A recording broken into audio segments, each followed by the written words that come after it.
ఐటీలో ఎంట్రీ కావాలా? Training software engineer గా అజా కోడింగ్ ట్యూటర్ లో 2 వీక్స్ ట్రయల్ పీరియడ్ లో వెంటనే చేరండి. స్వధర్మాన్ని పాటించటము, మనం ఎంచుకున్న రంగంలో దాని యొక్క లోతులు, ఎత్తులు చూడటము, అందులో త్రికరణ శుద్ధితో దాన్ని సాధించటము అంతేనండి. అనేది ఒక కర్తవ్య బోధం మీకు వాళ్ళ ద్వారా జరిగింది. అంతే అంతే. ఈ క్రమంలో మీకు భగవద్గీత శ్రీకృష్ణుడు ప్రవేశించలేదా? అని ఆ మహాస్వామి వారి ప్రవచనాల్లో అనేక పర్యాయాలు భగవద్గీత గురించి ప్రస్తావన ఉంటుంది. అసలు భగవద్గీత అనేటటువంటిది మనందరికీ కూడా మూలస్తంభం లాంటిది కదండి. ఏది మాట్లాడినా గీతలో గీతాచార్యుడు చెప్పినట్టు అన్న మాట ప్రస్తావనకు వస్తుంది. ఎవరి ధర్మం వారు పాటిస్తే అన్నప్పుడు స్వధర్మో నిధనం శ్రేయ అన్న శ్లోకం జ్ఞాపకానికి వచ్చేస్తుంది. నిన్ను నువ్వే ఉద్ధరించుకోవాలి తప్ప ఎవరో వచ్చి ఉద్ధరించరు. నీ కర్తవ్యం నువ్వు చేస్తే నిన్ను నువ్వు ఉద్ధరించుకోవడమే. ఉద్ధరేణాత్మనాత్మానం ఆత్మానవసాదయేత శ్లోకం వచ్చేస్తుంది. కాబట్టి మహాత్ముల బోధలను పరిశీలించడంలో, అనుష్ఠించడంలో మన ప్రమేయం లేకుండానే గీత కూడా చొచ్చుకుని ప్రవేశిస్తుందండి. అంటే మనకు జగద్గురువులు శ్రీకృష్ణ పరమాత్మ జగద్గురువు, ఆదిశంకరాచార్యులు జగద్గురువులు. అసలు మనకు కనిపించే తల్లిదండ్రులు మనకు పాఠాలు చెప్పే మార్గదర్శించే గురువులతో పాటు వాళ్ళు ఎక్కడి నుంచో మనకు మార్గదర్శనం చేస్తున్న జగద్గురువులు ఆదిశంకరాచార్యులు, వ్యాసుడు, శ్రీకృష్ణ పరమాత్మ కదా. అయితే మీరు ఇప్పుడు నాయకత్వ లక్షణాలు ఏర్పడటం, రీడర్షిప్ రెండో ఉన్నాయి మీకు. ఇవి ఎలా వచ్చాయి, ఎలా ఏర్పడ్డాయి? అవి ఈ కారణం చేత వచ్చాయి అని చెప్పడం కష్టమేమో కానండి. బహుశా అలా ఏర్పడడానికి కారణం మాత్రం ఏదైనా ఒక లక్ష్యాన్ని పెట్టుకున్నప్పుడు ముందుగానే దాని గురించి తరచి ఆలోచించి, ఈ లక్ష్యాన్ని పెట్టుకున్న తర్వాత మధ్యలో విడిచిపెట్టకుండా నేను సాధించడానికి ప్రయాణం చెయ్యాలి. ఎందుకనంటే ఒక లక్ష్యాన్ని పెట్టుకుని మీరు బయలుదేరారనుకోండి, మిమ్మల్ని పొగిడేవాళ్ళు, మీ వెనక నిలబడేవాళ్ళు, మిమ్మల్ని సమర్థించే వాళ్ళు ఎలా ఉంటారో, రాళ్ళేసేవాళ్ళు, దాని గురించి ఏమీ తెలియకపోయినా ఏవేవో మాట్లాడేవాళ్ళు కూడా ఉంటారు. హేతుబద్ధమైనటువంటి సలహా ఏది మన లక్ష్యాన్ని చేరుకోవడానికి పనికొస్తుందో దాన్ని స్వీకరిస్తూ, మిగిలిన దాని గురించి అంతగా అంటకాగిపోకుండా వాళ్ళు నా లక్ష్యశుద్ధిని అర్థం చేసుకోవాలి అని భగవంతుణ్ణి ప్రార్థించి స్నేహభావంతో వాళ్ళ పట్ల ఉదాసీన భావం వహించడం అలవాటైతే మన ప్రమేయం లేకుండానే మనకి నాయకత్వ లక్షణం వస్తుంది. అందరినీ నడిపించగలం.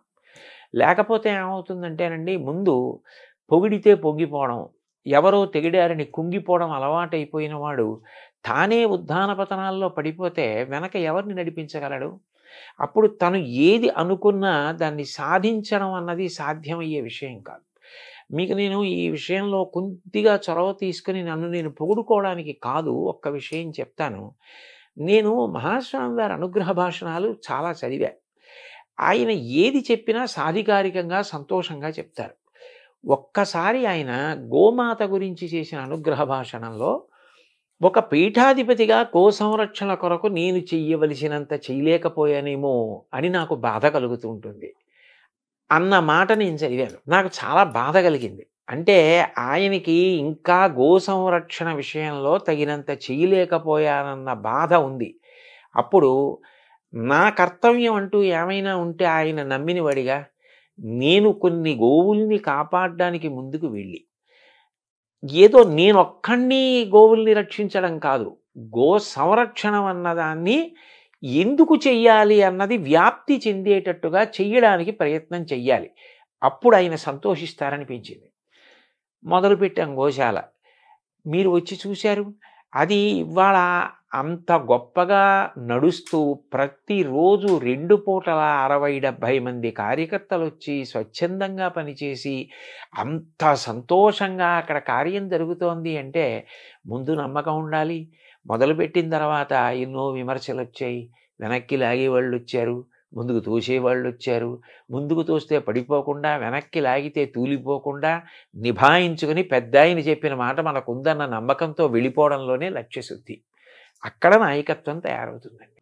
ఇది మీలో ఇంత ఒక దృఢమైన అచంచలమైన ఒక పట్టుదల, ఆ స్వభావము, దేనికి వంగకుండా పొంగకుండా ఉండే లక్షణాలు, ఇవన్నీ కూడా మీకు ఆదిశంకరాచార్యులు, జగద్గురు చంద్రశేఖరేంద్ర సరస్వతి స్వామి వారు, వివేకానంద వీళ్ళ యొక్క స్ఫూర్తి మీ పైన ఉందని అనుకోవాలి, వాళ్ళ వాక్కుల యొక్క ప్రభావం. ఖచ్చితంగానండి. ఎందుకంటే వివేకానందుడు ఎన్ని కష్టాలు పడ్డారండి, శంకరాచార్యులు వారు ఎన్ని కష్టాలు పడ్డారు, ఆయన్ని శారీరకంగా కూడా అంతం చేసేద్దామని ప్రయత్నం చేశారు.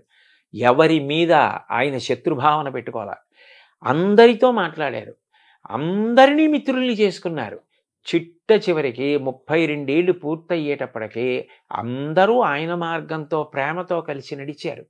ఆయన మీద ఒక కాపాలికుడు మంత్రప్రయోగం చేశాడు, ఆయన మీద ఎన్ని జరిగాయి, ఆయన వాటన్నిటికీ చెలించిపోలేదు, నిభాయించుకుని ముందుకు నడిచారు. జగద్గురువులుగా అంత గొప్ప స్థానాన్ని సంపాదించుకొని ఇవాళ ప్రపంచమంతా 2 చేతులెత్తి నమస్కరించి 32 ఏళ్ల వయస్సులో ఇన్ని చేయడం ఎవరికి సాధ్యం, శంకరాచార్యుల వారికి తప్ప. అంటోంది అంటే ఆయన కన్నా గొప్ప నాయకుడు ఎక్కడుంటారండి? చంద్రశేఖరేంద్ర సరస్వతి మహాస్వామి వారి జీవితంలో 90 పడి దాటిపోయిన తర్వాత కూడా ఆశ్రమధర్మం విడిచిపెట్టకుండా తోపుడు బండి పట్టుకుని సత్యదండాన్ని పట్టుకుని కాలినడకన వెళ్ళారు అంటే నిజంగా ఎంత స్ఫూర్తిదాయకమైన జీవితాలండి అవన్నీ. ఎంత నిబద్ధతతో ఆశయాలకి ఎలా కట్టుబడ్డారు. వారిని విమర్శించిన వారు ఉన్నారు ఆయన కాలంలో. ఈ వాదం తప్పు, భగవంతుడు ఏమిటి, భక్తి ఏమిటన్న వాళ్ళు ఉన్నారు. కానీ ఆయన నమ్మినదేదో దాన్ని ఆయన అలా ఆదరించారు. అన్నిటికన్నా విశేషం ఏంటంటే ఇతరులను కూడా అంత గౌరవించారు. ఏదో తన భావానికి వ్యతిరేకించిన వాళ్ళని ఆయన ఎప్పుడు విమర్శించడం కానీ తక్కువ చేయడం కానీ చేయలేదు.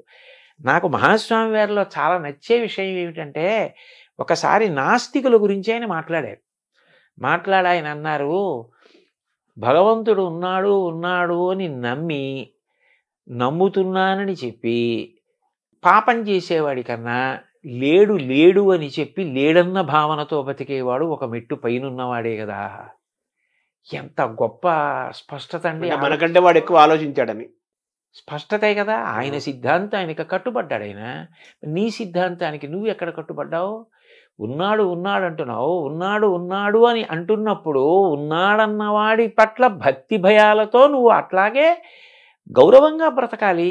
మరి నువ్వు పాపం వైపుకి అందుకు అనురక్తుడు అవుతున్నావు, అలా అవ్వకూడదు కదా అని ఇటువైపున ప్రబోధము చేస్తూ అటువైపు ఒక సిద్ధాంతానికి నమ్మితే కట్టుబడ్డం అన్నది ఏదైనా కూడా అది వాళ్ళ గొప్పతనము అని చెప్పి పొగుడుతూ మాట్లాడడం నిజంగా ఆయన సామరస్యానికి, ఆయన మంచితనానికి, అవగాహనకి ఎంత మంచి ఉదాహరణ అండి.